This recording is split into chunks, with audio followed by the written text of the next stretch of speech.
Mapagpalang umaga po sa ating lahat.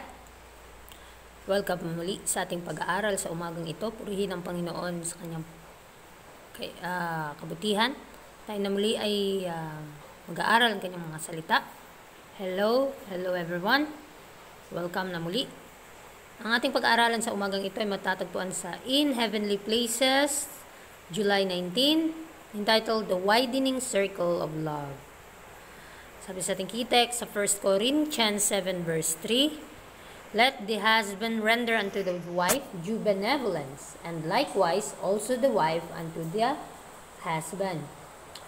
Husbands and wives should feel it their privilege and their duty to reserve for the privacy of each other's society the interchange of love tokens between themselves. So dito mapapansin natin na bawat mag-asawa, dapat na ituring nila ang kanilang mga pribilehiyo at tungkulin na ito'y itago sa pribadong lipunan sa isa't isa. Ang pagpapalitan ng mga simbolo ng pag-ibig sa kanilang pagitan. For while the manifestation of love for each other is right in its place, it may be made productive of harm to both the married and the unmarried. So dito mapapansin natin na bagaman tama yung ipinakita ang pagmamahal para sa isa't isa sa tamang lugar.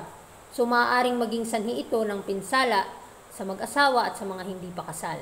So, kinakailangan nga maging mapagbantay po tayo, maging maingat sa ating mga gagawin at lalong-lalo na sa mga mag-asawa sa kanilang impluensya sa loob ng tahanan. There are persons of an entirely different cast of mind and character and of different education and training, who love each other just as devotedly and helpfully as do those who have educated themselves to manifest their affection freely. And there is danger that by contrast these persons who are more reserved will be misjudged and placed at a disadvantage. So yung mga taong may ganap na may ibang pag-iisip at karakter, kasi nga iba-iba tayo lahat. Iba-iba yung ating pag-uugali at yung pagmamahala ng buong dedikasyon at yung malusog tulad ng mga taong nagtuturo sa kanilang sarili na ipakita ng malaya ang kanilang pagmamahalan, ito po yung nanganganib o ito at may panganib po na dahil sa pagkakaiba, ang mga taong mas mahinahon ay maituturing ng mali at mailalagay sa kahinaan. So, hindi po tayo pare-pareho ng estilo paano magmahal. At may iba naman na nakikita mo na hindi masaya sa kanilang pagsasama. Kaya kinakailangan na kung tayo ay nagpaplano sa bagay na ito, ay kinakailangan manalangin po tayo, ihingi natin sa Panginoon ng gabay, ano yung dapat natin gawin para mapaglingkuran siya ng wasto at para maluwalhati siya. Kung may mga tao man na nagbabalak na mag-asawa at sila ay hahantong na sa pagdidesisyon sa kanilang mga sarili, kinakailangan maging maingat po tayo sa pagpili ng ating mapapangasawa. While the wife should lean on her husband with respect and deference, she can, in a wholesome, helpful way, manifest her strong affection for and confidence in the man she has chosen as her life companion. So, samantala, dapat na umasa ang asawa sa kanyang asawa ng may paggalang at pagbibigay pugay. Maaari niyang ipakita ng may kasiyahan at malusog na paraan ang kanyang matibay na pagmamahal at tiwala sa taong pinili niyang maging katuwang sa buhay. So, lahat tayo ay kinakailangan na maging aware sa pagpili ng ating makakasama sa buhay. Dahil ito ba'y kalooban ng Panginoon o sa ating lamang itong nararamdaman? Huwag po tayong padaya sa ating mga sarili. It is the high privilege and the solemn duty of Christians to make each other happy in their married life. But there is positive danger in making self-all-absorbing, pouring out all the wealth of affection upon each other and being too well satisfied with such a life. All these savors of selfishness. So, very clear po na sinasabi dito yung kapag tayo ay may mga matataas na pagtingin sa ating mga sarili.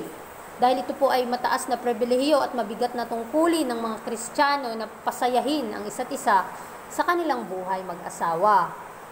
Ngunit, kinakailangan may positibong bagay na dapat nating isipin. Na sa pagsasama, hindi lahat ng panahon ay masaya. Meron ding mga panganib na talagang may mga panganib na haharapin ninyo sa loob ng tahanan. At kinakailangan na maging mapagbantay tayo kung paano natin ito haharapin sa pamamagitan ng Panginoon, ang kanyang kapangyarihan, ang kanyang biyaya. Paano tayo maging Christ-like in character sa panahon na tayo ay may problema sa loob ng tahanan.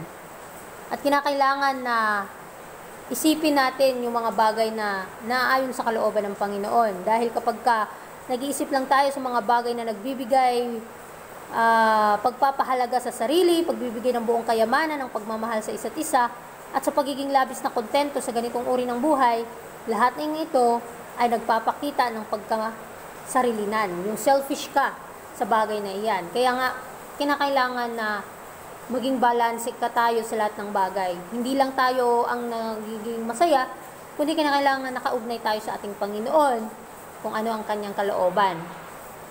Instead of shutting up their love and sympathy to themselves, they should seize every opportunity of contributing to the good of others, distributing the abundance of affection in a chaste and sanctified love for souls that in the sight of God are just as precious as themselves, being purchased by the infinite sacrifice of His only begotten Son.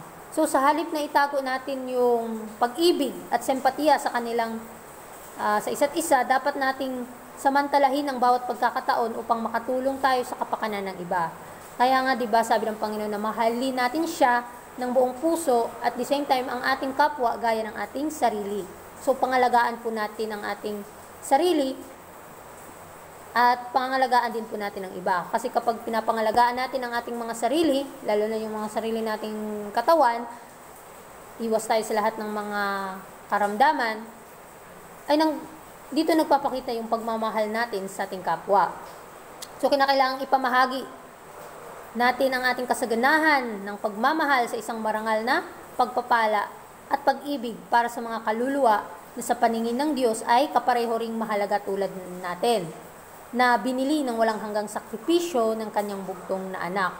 So, tayong lahat ay pantay-pantay na pinatawad, pantay-pantay na iniligtas ng Panginoon. Kaya, kinakailangan mag-isip din po tayo ng kapakanan sa iba. Mag-isip tayo ano yung makakabuti at ano yung nagbibigay kaluwalhatian sa ating Panginoon. Kind words, looks of sympathy, expressions of appreciation would be to many a struggling and lonely one as the cup of cold water to a thirsty soul. A word of sympathy, an act of kindness, would lift burdens that are resting heavily upon some shoulders, and words of counsel, admonitions, warnings from a heart sanctified by love are just as essential as an infusion of loving sentiments and expressions of appreciation. So, yung mga mabubuti nating mga salita, mga simpatya na pinapakita, ang mga pagpapahayag ng pagpapahalaga ay magiging para sa maraming naghihirap at nag-iisa na parang isang basong malamig na tubig sa uhaw na kaluluwa. So, ang ating pagpapakita ng kabutihan sa kapwa, ito'y magbibigay kaluwalhatian sa ating Panginoon, nakakatulong po tayo sa iba. Nakakatulong po tayo, nakakabawas po tayo ng problema, at nakaka-comfort po tayo sa kanila. So, isang salita lamang ng sempatya, isang gawa ng kabutihan, ay malaking tulong na po yan sa mga tao.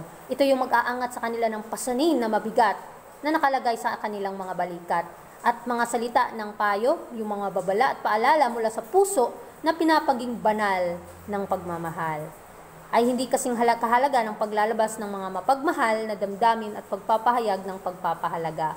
So, kinakailangan nating isipin ng mabuti ano yung mga bagay na magbibigay kabutihan at magbibigay comfort sa mga taong sa ating mga nasasalamuha. Ang kanilang mga nararamdaman ba ay ito ba'y nagpapahayag ng kanilang impresyon sa kanilang mga sarili? At paano natin sila matutulungan sa panahon ng kanilang mga problema. Sa atin din, sa buhay din natin personally, kinakailangan na maging maingat din po tayo upang maging pagpapala po tayo sa iba.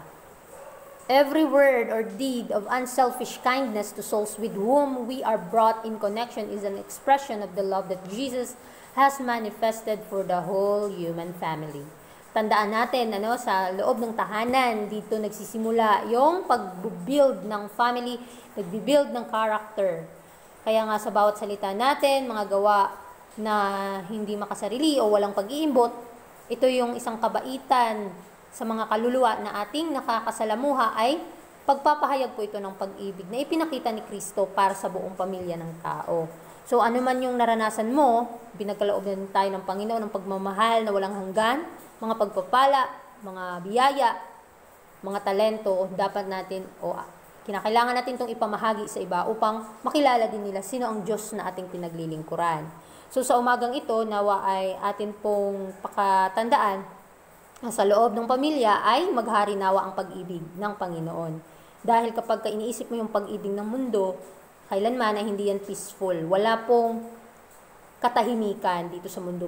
Punong-puno po tayo ng kaguluhan at problema. Ngunit kapag tayo ay nakapaligid sa pag-ibig ng Panginoon, binabasa ang kanyang mga pangako, binabasa ang kanyang mga salita, nagbibigay ito ng kagalakan sa ating mga puso at nagbibuild ito ng karakter ng ating Panginoon sa ating buhay. Kaya panatilihin nating mapuspusan tayo ng kanyang pagmamahal, ng kanyang biyaya, kanyang pagpapala sa buong pamilya, hanggang sa kanyang pagparito, makikita niya tayo na handa sa kanyang pagbabalik. Kaya muli, maraming salamat. Purihin ang Panginoon sa araw na ito at God bless po.